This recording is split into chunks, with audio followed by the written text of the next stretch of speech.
Get up to speed and transform your gaming experience with Blue Yonder broadband internet.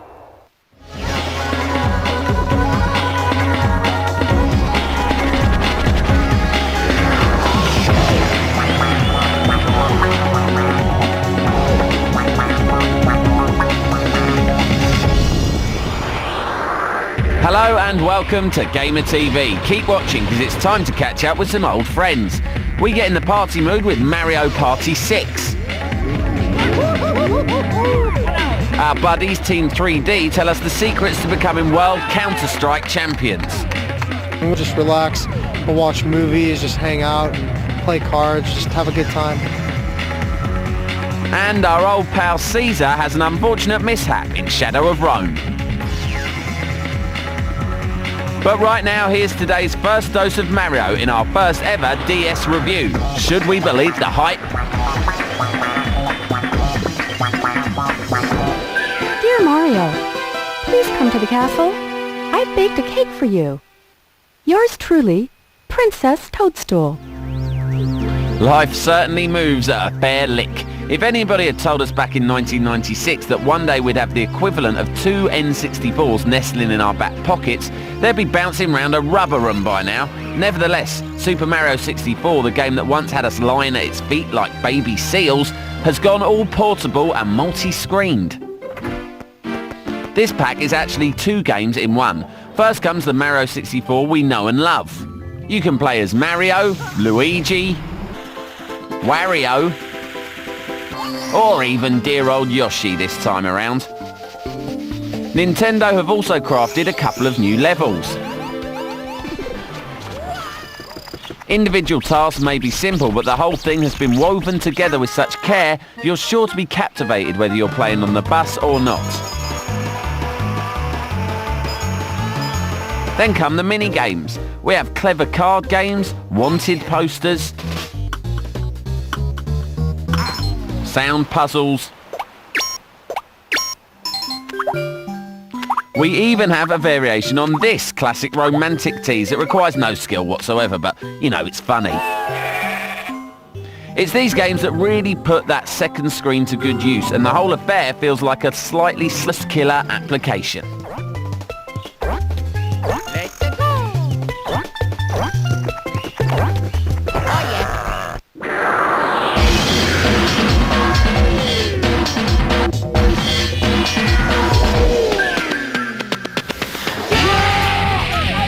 Desire, discipline, and dedication. These are the words that American Counter-Strike clan Team 3D live by. Formed in 2002, they've travelled the world, made a few dollars, and competed in stacks of major gaming tournaments. But one thing they've never done is claim top honours at the Olympics of gaming, the World Cyber Games. 3D lost in last year's final, and this year they were aiming to go one better. We went behind the scenes to see if they were ready for action.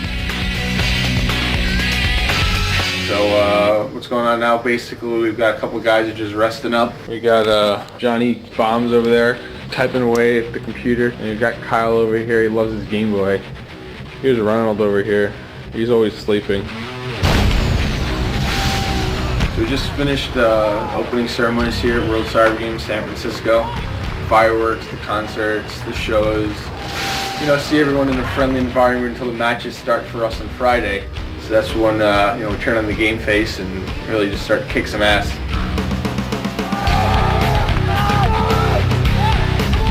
We've been picking it up, we've been practicing hard, and hopefully this tournament we can come through and, you know, bring home the gold. Like 2 years ago, our manager Torval, he came up to one of us and he wanted to form like the super team of America.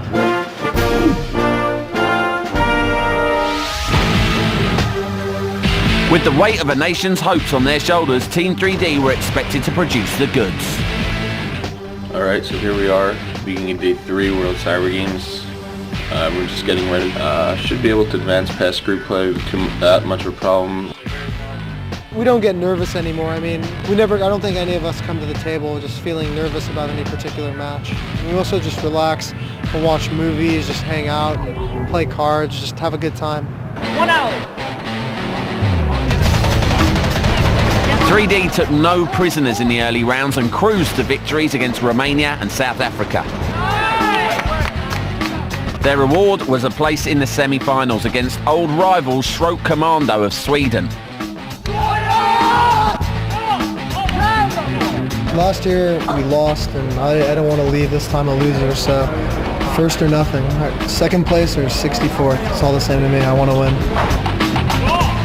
The Swedish Super Clan hadn't had their easiest starts to 2004, but it soon became clear that they'd saved their finest form for WCG, and it didn't take long for them to edge into a 1-0 lead. Some motivational words from captain Dave Geffen seemed to inspire his team though, as they fought back to take the game 2-1, booking their place in the Counter-Strike final. We beat SK, which was a great feeling. Good grudge match to take him down in 3 maps. That felt real good. We lost him last year. I think everyone, pulled their own weight and everyone played great, and I'm so happy that we made it to the finals, and we're going to bring it home to the USA tomorrow. 3D's opponents in the final were newly formed Danish clan, the Titans. We're just about to start our finals match against Titans. Feeling real excited now, ready to go into this match. Titans are a great team, so it should be tough. Unfortunately for 3D, the Titans weren't just there to make up the numbers, and when the game was tied at 1-1, it could have gone either way. Look, there's an AK on the floor. However, it was the Americans that held their nerve to shoot their way into WCG record books. It's just a rush of joy. I mean, all the hard work and bad tournaments we had in the past year, I mean, it all disappears when you win this tournament. So, I mean, it's just like one of the greatest feelings in the world. Team 3D, so often the nearly men of pro gaming, finally managed to claim a major title, and with it a cheque worth $50,000. It certainly meant a lot to team captain Dave Geffen. Leading up to that win, it was just like a giant monkey off my back, and I finally could jump for joy and really just know that we won.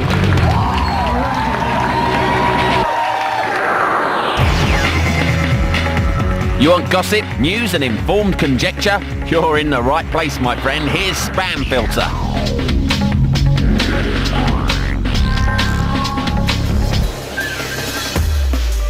Now you see them, now you don't. In the US, 90% of the available DS units were sold in its first week of release. More than 500 retailers already overwhelming demand. Speaking of the DS, Game God Miyamoto has promised that it will have online mode sooner than we think. Apparently his company is collaborating with Final Fantasy creators Square Enix on the project. Great news, we can't wait for a handheld Metroid Prime deathmatch.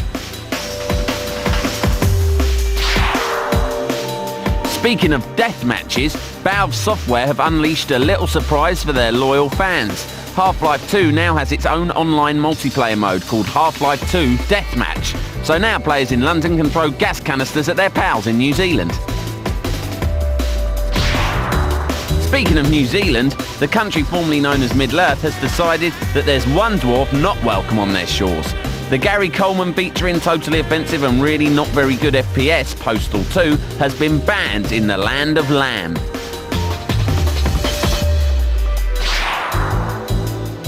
And speaking of first-person shooters, Ubisoft have just released this cinematic trailer for Rainbow Six 4. Full marks for using the phrase, "this time it's personal," without a hint of irony. The elite operatives of Team Rainbow have never lost a battle. Tango's in sight. Engaging. They have never lost a hostage. Let's take them down, people. But today, they will lose one of their own. I lost contact with Weber. We have no sniper cover. Now they must do whatever it takes to bring him back alive. Okay, team. Let's show them what happens when they with us.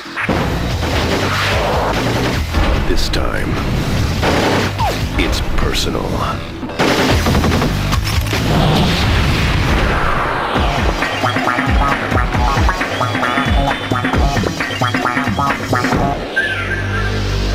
Big robots are a bit like toffee apples. They're certainly shiny and appealing, but if you have too many of them, you're gonna throw up. MechAssault 2 is living proof of this theory. It thunders and flames, entire towns fold and twist. There are flashes and bangs and crashes, but after more than an hour of playing it, the only thing you'll really want is a lie down and perhaps a few rounds of mahjong. Are we being harsh? Well, this sequel is entertaining and even innovative at times. Rival mechs can be hacked and stolen. And your adventurer can go semi-solo in a modest battle suit. Graphics are wonderfully dramatic too, with weapons ranging from darting missiles to devastating energy beams. The fact remains that in the single-player mode you wander from one long and arduous battle straight into another one though. Even though MechAssault 2 is yet to develop an Xbox Live community, we suspect it will suffer the same problems as the original. These metal beasts are often too slow and ungainly to generate exciting online play. I hope those guys took swimming lessons. Don't get us wrong, we like stealing big tanks. And we like driving big tanks with fancy zoom targeting. We also like hanging off VTOL aircraft and nicking more big things. It's just that we can't ignore the fact that if called upon to describe MechAssault 2 in a single word, that word would be relentless. This game is furious, sure, but it definitely isn't fast.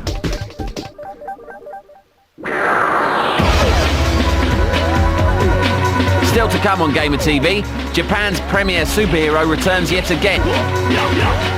And there's gladiatorial action in Shadows of Rome, so keep watching. We'll be back before you can say infamy, infamy. They've all got it in for me.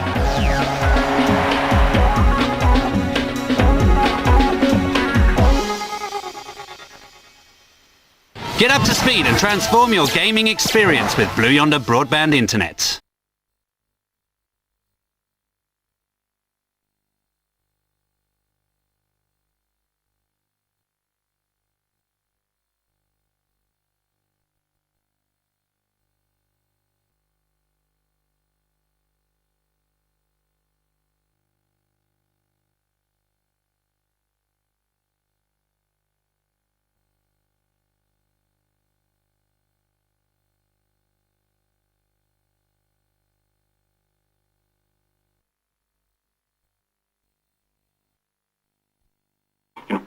Get to speed and transform your gaming experience with Blue Yonder broadband internet. Welcome back. It's retro action a go-go now, starting with Mega Man X8. In Mega Man X8, X and his intrepid band of hunters are working hard to foil a plan against an enormously important orbital lift. Not the best story ever perhaps, but after all the games in the Mega Man canon we can forgive it. These games are huge in Japan and are really starting to make an impact on the rest of the world.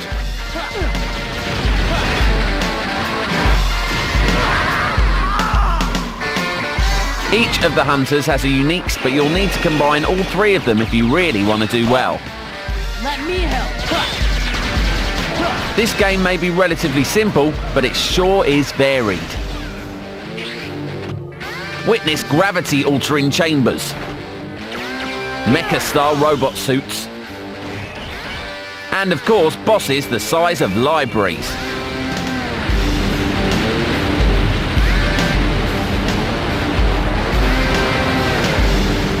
This being a Mega Man title, you can be sure of finding both inordinately camp supervillains. I'd love to stay and play, boys, but I'm afraid I have too much work to do. And our favourite, the largest collection of stupidly named enemies in the computer cosmos. Is new ground being broken? Folks, new ground isn't even being backcombed. X8 is a comforting and predictable ride into cartoon combat. Capcom are likely to be producing games like this until the end of time, and we're quite glad about it. These are good-natured, funny and satisfying titles. For innovation then, please look elsewhere, but if it's a pretty and simple holiday you're after, X and his merry men have life in them.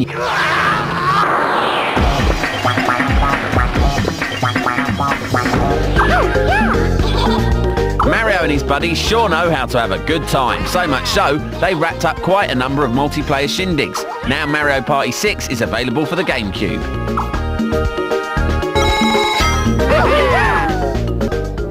The plot involves an argument between the sun and the moon, but that's kind of beside the point. This party is primarily a vehicle for the GameCube's new microphone peripheral. So, fighting against our limited language skills, we gave this Japanese version a try.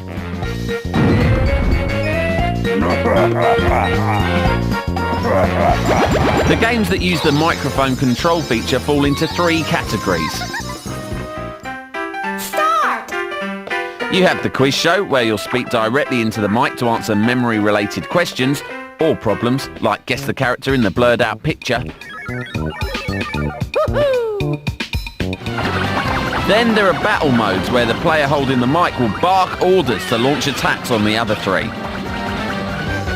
Or, as in one case, the majority attack while the directions. Also use this to help characters negotiate treacherous assault courses. Sometimes there'll be an obstacle that they'll need help with. If you then say Mario Party, Mario Party, some pals will come to the rescue. Even on our imported version of the game, the mic worked very well. It easily picked up what we screamed at it despite our terrible Japanese pronunciation. The 75 new mini-games are played across 6 fresh game boards. The drill is pretty much as in previous titles, but with added transformations that occur when day turns to night, or vice versa. Mario Party 6 boasts a huge buffet of bite-sized nuggets, and they'll provide plenty of varied gameplay to please casual gamers and seasoned party animals alike. Yes, I'm the winner!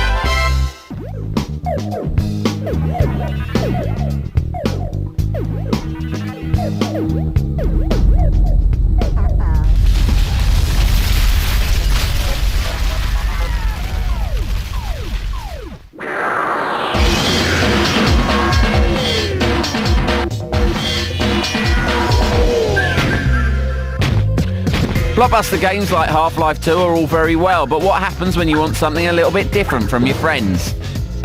While out in San Francisco for the World Cyber Games, we made some inquiries and were directed to the little town of Burlingame. It doesn't look like a hotbed of underground game culture. The skies are blue, and the people look vaguely normal, even if, after all these years, they still wear their caps back to front. However, hidden behind the sleepy facade is a treasure trove that attracts people from hundreds of miles around. And this man holds the key. Welcome to Network Video and Aladdin's cave of underground gaming goodness. It's all about the obscure and the hardcore, from old school shooters to giant robots. There's even a noodle bar simulator. Californian collectors come